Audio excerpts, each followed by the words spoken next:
Skandal i madh në Spitalin Universitar të Zürichut.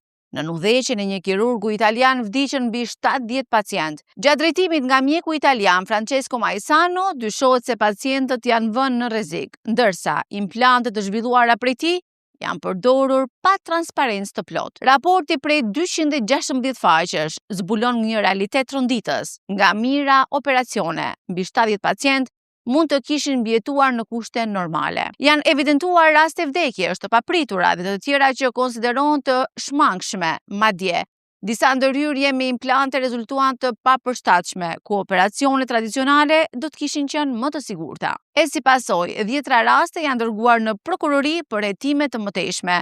Sot, spitali kërkon falje publike dhe premton transparencë të plotë. Ndërkohë, raporti thekson se klinika tani gëzon reputacion të shkëlqyeshëm fal punës së kardiokirurgut shqiptar Omer Xhemali. Ai ka marrë drejtimin e saj në fund të vitit 2022. Për këtë dhe lajme tjera, qëndroni në telegrafi.com.